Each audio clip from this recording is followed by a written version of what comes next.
US Classic Muscle Cars loves convertibles, and we're ready to take a ride. Stay tuned and watch our next video.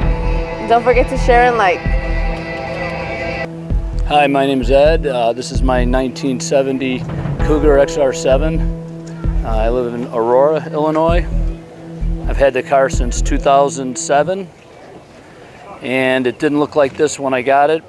It was the same color, but I've done a lot of changes to it over the years. It's progress in work all the time. So, but it's very reliable now. Didn't used to be. How many of these were made? 1974. Wow.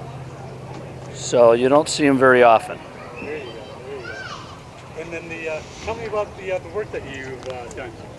Okay. Well, when I got it, it didn't have the rims, and those are Foos, 18-inch Foos rims. Didn't have the scoop on there. That's functional. There's carbon fiber accents around the car, dash.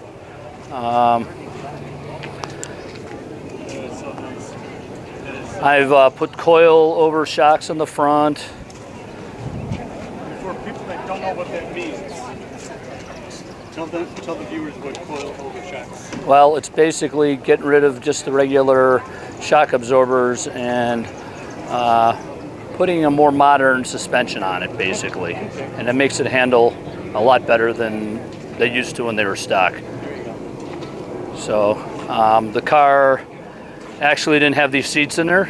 These are out of a Carrera, a 1989 Carrera. It's got 6-speaker stereo, about 2,000 watts. So it makes your ears ring. Right. And you need it loud because the exhaust is loud.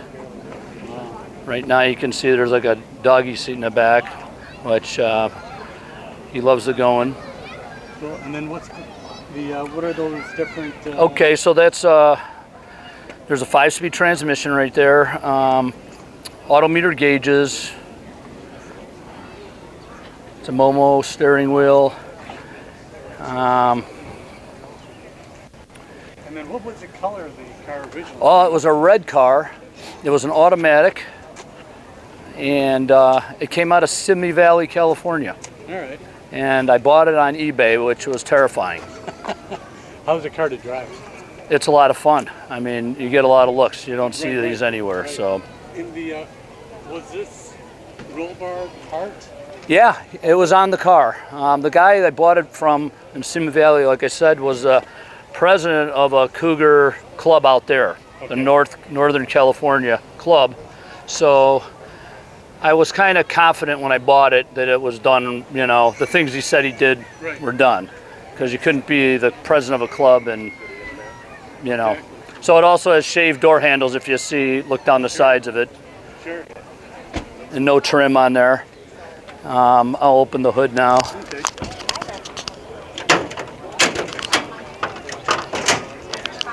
I haven't detailed the car in a while, but it's had a few things done to it. And what are we looking at here? It's a 351 Cleveland. It's mildly modified. It's got a mild cam and it has headers. Let's see, Sanderson headers. They're shorties. What else? I can't think of it. I've done a lot of things over the years. Car wouldn't stop before, and so I had to do a lot of work on the brakes, Willwood brakes. Right. So that's it, pretty much. Have you been to car shows and do you win awards? You know what? I haven't been doing any for years. I've had the car since '07, and you know, those things are so stressful sometimes to be there at the beginning of it, and wait. Yeah, you know, and so now I just relax and I get to the shows when we get there. Cool, cool. So, yeah, thanks for watching, and you know, it's fun to do though. These shows are great, and finally we got some good weather, which is most important. We'd like to show your car next, so please leave us a comment, subscribe, and like us.